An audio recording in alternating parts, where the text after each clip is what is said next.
ক্রমশ ভয়াবহ হচ্ছে বরাক উপত্যকার বন্যা পরিস্থিতি।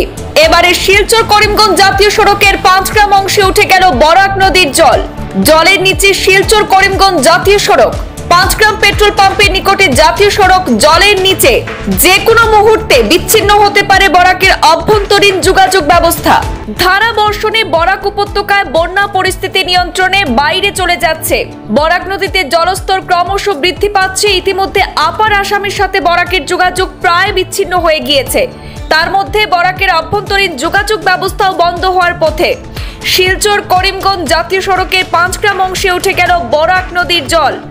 জলের নিচে শিলচর করিমগঞ্জ জাতীয় সড়ক এবং 5 গ্রাম পেট্রোল পাম্পের নিকটে জাতীয় সড়ক জলের নিচে চলে গেছে। যে কোনো সময় প্রশাসন বন্ধ করে দিতে পারে এই জাতীয় সড়ক, কারণ ধারা বর্ষণে বরাক উপত্যকায় বন্যা পরিস্থিতি একেবারে নিয়ন্ত্রণে বাইরে যাওয়ার উপক্রম হয়েছে। বরাক নদীতে ক্রমশ জলস্তর বৃদ্ধি পাচ্ছে। আপার আসামের সাথে বরাকের যোগাযোগ প্রায় বিচ্ছিন্ন হওয়ার পথে। তার মধ্যে বরাকের আভ্যন্তরীণ যোগাযোগ ব্যবস্থাও একেবারে বন্ধ হওয়ার পথেই রয়েছে। শিলচর করিমগঞ্জ যে জাতীয় সড়ক রয়েছে, সেই জাতীয় সড়কের 5 গ্রাম অংশে জল উঠে গেছে, বরাক নদীর জল, এবং জলের নিচে শিলচর করিমগঞ্জ জাতীয় সড়ক 5 গ্রাম পেট্রোল পাম্পের নিকটে জাতীয় সড়ক জলের নিচে। যে কোনো মুহূর্তে বন্ধ হতে পারে শিলচর করিমগঞ্জ সংযোগী ন্যাশনাল হাইওয়ে 5 গ্রাম এলাকায় যে কোনো মুহূর্তে বন্ধ হওয়ার সম্ভাবনা রয়েছে। ইতিমধ্যে বরাক নদীর জল 5 গ্রাম লোকনাথ পেট্রোল পাম্প এলাকায় ন্যাশনাল হাইওয়ের উপরে উঠে গিয়েছে। আপনারা দেখতে পাচ্ছেন এই মুহূর্তে আমরা রয়েছে 5 গ্রামে। আর এখানে বরাক নদীর জল ইতিমধ্যে ন্যাশনাল হাইওয়েতে উঠে গিয়েছে। অত্যন্ত ঝুঁকিপূর্ণ অবস্থায় যানবাহন চলাচল করছে, আপনারা দেখতে পাচ্ছেন। যদিও জেলা প্রশাসন এখনও পর্যন্ত এই সড়কটি বন্ধ করেনি। সম্ভবত আরও কয়েক ঘন্টার মধ্যেই যে হারে জল বাড়ছে বরাক নদীতে, আশ করা যাচ্ছে যে আরও কয়েক ঘন্টার মধ্যেই জেলা প্রশাসন এই সড়কটি যান চলাচল সম্পূর্ণ বন্ধ করে দেবে। সম্ভবত আরও কয়েক ঘন্টার মধ্যেই বন্ধ হওয়ার পথে শিলচর করিমগঞ্জ সংযোগী ন্যাশনাল হাইওয়ে 5 গ্রাম এলাকায় সড়কটি বন্ধ হওয়ার সম্ভাবনা রয়েছে। কারণ বরাক নদীতে যে হারে জল বাড়ছে তাতেই অনুমান করা যাচ্ছে যে কোনো মুহূর্তে জেলা প্রশাসন এই সড়কটি বন্ধ করে দেবে। কারণ এখন পর্যন্ত অনেক জল রয়েছে এই সড়কের উপর, ন্যাশনাল হাইওয়ের উপর। অত্যন্ত ঝুঁকিপূর্ণ অবস্থায় যানবাহন চলাচল আপ ডাউন করছে। আপনারা দেখতে পাচ্ছেন আমরা এই মুহূর্তে রয়েছি 5 গ্রাম লোকনাথ পেট্রোল পাম্প এলাকায়। আর এখানে আপনারা দেখতে পাচ্ছেন ন্যাশনাল হাইওয়ের উপর জল উঠে গিয়েছে। ক্রমশই বৃদ্ধি হচ্ছে বরাক নদীর জল। শুধু বরাক নদী বললে ভুল হবে, বরাকের আরও কয়েকটি নদী, দলশ্বরী নদী, কাটাখাল নদী, ক্রমশই জল বৃদ্ধি হচ্ছে। আর এই মুহূর্তে আজ সকাল থেকেই 5 গ্রাম লোকনাথ পেট্রোল পাম্প এলাকার পাশেই ন্যাশনাল হাইওয়ের উপরে বরাকের জল উঠে গিয়েছে, যার ফলে অত্যন্ত ঝুঁকিপূর্ণ অবস্থায় চলাচল করছে যানবাহনগুলো। আমরা এখানকার স্থানীয় মানুষ রয়েছেন এবং বিজেপির একজন এই নেতাও রয়েছেন, 5 গ্রামের প্রাক্তন জিপি সভাপতি রয়েছেন সুরজ সেন। ওনার কাছ থেকে আমরা প্রতিক্রিয়া নেওয়ার চেষ্টা করব।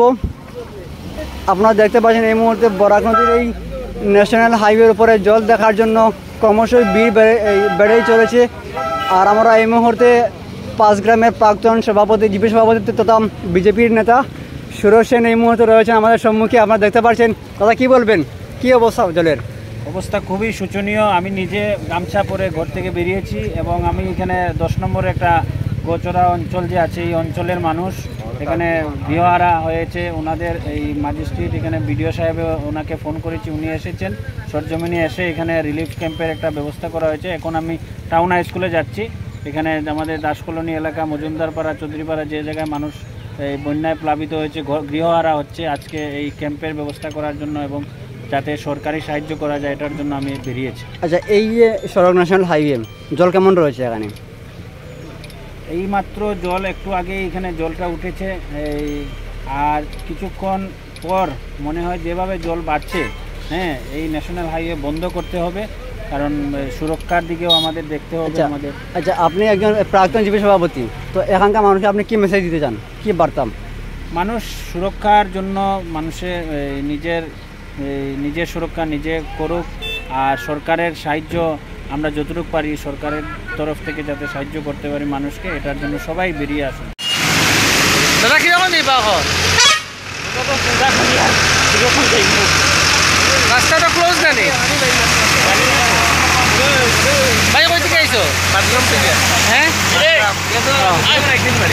এখন যাইবানি না আমি যেতে পারতাম না, ঘুরে লিছি গাড়ি। কারণ কারণ তো জল, এখানে বাজার পর্যন্ত জল, 1-1.5 কিলোমিটার পর্যন্ত জল আছে। তার মানে যোগাযোগ বিচ্ছিন্ন হয়ে গেছে, যোগাযোগ বিচ্ছিন্ন। রেলও ডুবি যাব। রেল সম্ভাবনা আছে, আজকে যদি বৃষ্টি দেয় কালকেও দেওয়ার কথা, যদি দেয় তো রেল শেষ, রেলও ডুবাইলি। দাদা কই থেকে আইরা? আমি তো এটা জানো বা শিলচর বাগান থেকে আইয়া। হ্যাঁ এই যে ভয়াবহ অবস্থা, হ্যাঁ, এই অবস্থার মধ্যে কিরকম কিটা করা যায়? কিন্তু এখন তো দেখা যায় রেলও ডুবি যায়। রেলও ডুবি যাব, কারণ মোহনপুরের বান যখন তো বুঝিয়েন না বাংশ করে, মোহনপুরের বানও যদি ভাঙি যায় তাহলে তো আর পুরা রাস্তা পুরা ডুবাইলি। মানে যোগাযোগ বিচ্ছিন্ন হয়ে যোগাযোগ বিচ্ছিন্ন। শিলচরের সঙ্গে না? পাঁচগ্রামের কি সিচুয়েশন? পাঁচগ্রামের সিচুয়েশন তো রোডে জল উঠে গেছে, যেটা পেট্রোল পাম্পের কিনারে। হ্যাঁ, আর কয়েকটা দোকানেও খুব দেখছি আইতে জন্য দেখছি ক্ষতিগ্রস্ত হয়েছে, অনেকটা দোকানেও জল ডুবে। তো এখন এই যেভাবে জল বাড়ে, যদি এইরকম জল বাড়ে তাহলে তো সবই অবস্থা খারাপ হয়েছে। কারণ লাস্ট যেটা ফ্লাড হয়েছে, এই ধরনের ফ্লাডের আকৃতিটা নেয়, যেভাবে আকার দেয় এই জলের, তখন কিচ্ছু বোঝা যায় না। কারণ কন্টিনিউয়াসলি জল বাড়তেই থাকে, জল কমার কোনো লাইনই দেখা যায় না।